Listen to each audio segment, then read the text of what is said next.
Hello everyone, welcome my classes.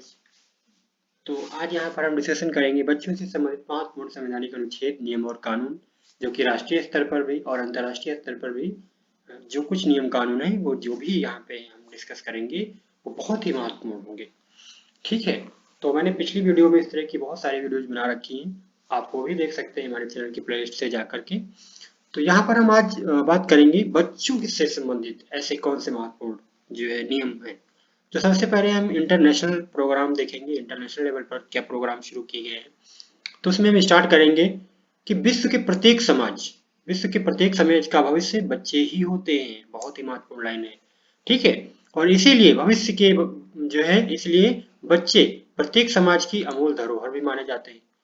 क्यों? क्योंकि जब प्रत्येक समाज के भविष्य बच्चे ही है तो उनको अमूल्य धरोहर तो मानना जरूरी ही है। बच्चों के अच्छे भविष्य के बारे में सोचना माता-पिता तथा समाज तथा प्रत्येक देश की सरकार का प्रथम कर्तव्य होना चाहिए। समय-समय पर अनेक कदम इसको लेकर उठाए गए हैं जो निम्न है। कौन से कदम हैं हम यहाँ पर देखेंगे। सबसे पहले यहाँ पर हम देखेंगे 1948 में मानवाधिकारों की सार्वभौमिक घोषणा होती है और इस सार्वभौमिक घोषणा में कहा जाता है, इसके एक अनुच्छेद 3 में जो है क्या कहा गया, ये कहा गया कि स्वतंत्रता, सुरक्षा का अधिकार, ठीक है, और जीवन का अधिकार, यानी 3 अधिकारों की बात मुख्य रूप से की गई। जीवन, स्वतंत्रता, ठीक है, और सुरक्षा का अधिकार। इन तीनों अधिकारों के बारे में कहा गया कि सभी के लिए महत्वपूर्ण है। अब सभी के लिए महत्वपूर्ण है तो बच्चों के लिए भी महत्वपूर्ण है। ठीक है, इसके बाद 20 नवंबर 1959 को बच्चों के अधिकारों से संबंधित जो है घोषणा पत्र आता है संयुक्त राष्ट्र की तरफ से। 1989 में बच्चों के अधिकार व संरक्षण के लिए एक कन्वेंशन आयोजित किया जाता है। बच्चों के अधिकार और संरक्षण के लिए एक कन्वेंशन आयोजित किया जाता है। इस कन्वेंशन के माध्यम से बच्चों के अधिकार और संरक्षण की बातें की जाती है। भारत ने बच्चों के अधिकार से संबंधित इस कन्वेंशन पर 1992 में हस्ताक्षर किए और तब से इस पर काम चल रहा है। बच्चों के हितों को ध्यान में रखते हुए पूरे विश्व में 20 नवंबर को जो है अंतर्राष्ट्रीय बाल अधिकार दिवस मनाया जाता है। क्या मनाया जाता है? अंतर्राष्ट्रीय बाल अधिकार दिवस मनाया जाता है। साथ ही 12 जून को विश्व बाल श्रम निषेध दिवस भी मनाया जाता है, जिसकी घोषणा संयुक्त राष्ट्र ने 2002 में की। इसके अलावा आक्रामकता के शिकार मासूम बच्चों के लिए अंतर्राष्ट्रीय दिवस 4 जून को मनाया जाता है। ठीक है, तो ये यहाँ पर मुख्य बातें हैं जो कि अंतर्राष्ट्रीय स्तर पर बच्चों से संबंधित है, हम आपके साथ डिस्कस कर रहे हैं। विश्व स्वास्थ्य संगठन का 2005 और 2011 का नारा भी सभी के लिए स्वास्थ्य था, और जहाँ सभी की बात होती है वहां पर बच्चे भी आ जाते हैं। आइए आगे देखते हैं। Convention on the right of children के अनुच्छेद 54 के अंतर्गत बच्चों को पहली बार आर्थिक, सामाजिक एवं राजनीतिक न्याय एक साथ दिए जाने का प्रावधान किया गया। द्वितीय विश्व युद्ध 1939 से 1945 के समाप्त होने के बाद बच्चों के कल्याण के लिए विश्व स्तर पर यूनिसेफ की स्थापना की गई। किसकी स्थापना? यूनिसेफ की 1946 में। 1978 में कजाकिस्तान के अलमा-अता सम्मेलन में, जो कि विश्व स्वास्थ्य संगठन व मानवाधिकार की सार्वभौमिक घोषणा 1948 के संविधान को ध्यान में रखकर आयोजित किया गया था।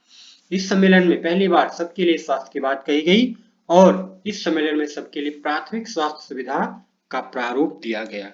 कैसी सुविधा? प्राथमिक स्वास्थ्य सुविधा का प्रारूप दिया गया। तो एक संक्षिप्त परिचय हमने जो है अंतर्राष्ट्रीय स्तर पर क्या चल रहा है बच्चों से संबंधित उसका किया। यहाँ पर हम देखेंगे अब national programme and policies for children. बच्चों के लिए कौन से प्रोग्राम और पॉलिसीज हैं। सबसे पहले हम देखेंगे कि भारत में कुल आबादी का 40% बच्चे हैं। कितने? 40%। ठीक है, 40% बच्चे हैं। National institute of public cooperative and child development 1946 गठित किया गया। किशोर न्याय देखभाल एवं संरक्षण अधिनियम 2015 जो 2016 से भी जो है लागू है, में भी बाल कल्याण की दिशा में प्रभावी कदम उठाए गए हैं। राष्ट्रीय बाल नीति 1974, राष्ट्रीय बाल नीति 1974 में जो बनाई गई थी उसमें समय समय पर संशोधन किए गए हैं और हाल ही में 2013 में इसमें एक संशोधन हुआ है। शिशु दुग्ध अनुकल्प पोषण और शिशु खाद्य उत्पादन प्रदाय और वितरण अधिनियम 1992 में बनाया गया है, जिसे 2003 में संशोधित किया गया है।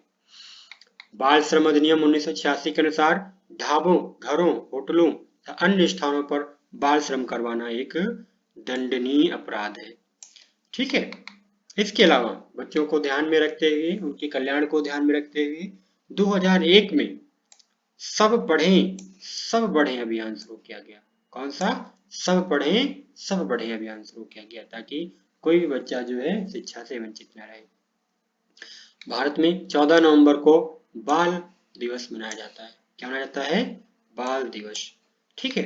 2005 में राष्ट्रीय बाल अधिकार संरक्षण आयोग अधिनियम लाया गया। उसके तहत 2007 में राष्ट्रीय बाल अधिकार संरक्षण आयोग की स्थापना की गई, जो कि बाल कल्याण की दृष्टि से एक प्रभावी कदम है। ठीक है। महिला एवं बाल विकास विभाग की स्थापना 1985 में हुई। बच्चों पर संसदीय फोरम का गठन 2006 में होता है। और साथ ही बाल विवाह प्रतिबंध अधिनियम 1929 के स्थान पर बाल विवाह निषेध अधिनियम 2006 लाया गया। बच्चों को यौन अपराधों से बचाने के लिए पॉक्सो एक्ट 2012 में लाया गया। तो इस प्रकार के बहुत सारे जो है महत्वपूर्ण जो है कार्य बच्चों से संबंधित, उनकी सुरक्षा, उनके विकास को ध्यान में रखकर किए गए। यहाँ पर हमने एक संक्षिप्त परिचय आपके साथ जो है डिस्कस किया। अब बच्चों से संबंधित कुछ महत्वपूर्ण संवैधानिक प्रावधान कौन से हैं जो भारत में किए गए? सबसे पहले जब हम बात करेंगे अनुच्छेद 21A, इससे बताया गया है 6 से 14 साल के सभी बच्चों को अनिवार्य और निःशुल्क शिक्षा का अधिकार दिया गया है।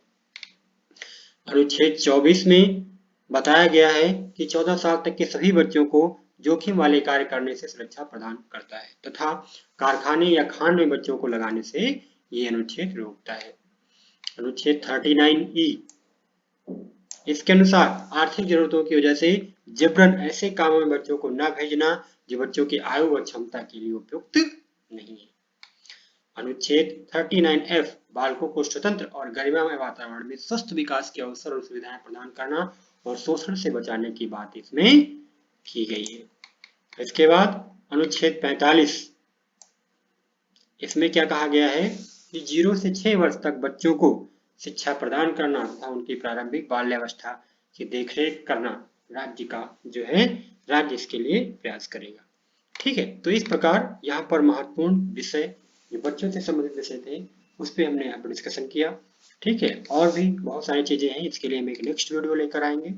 और आज के लिए इस वीडियो में हम यही डिस्कशन रखेंगे। इस वीडियो में आपको कैसा लगा ये वीडियो, और अपने कमेंट के माध्यम से अपनी राय हमें प्रेषित करें। Thank you for watching the video.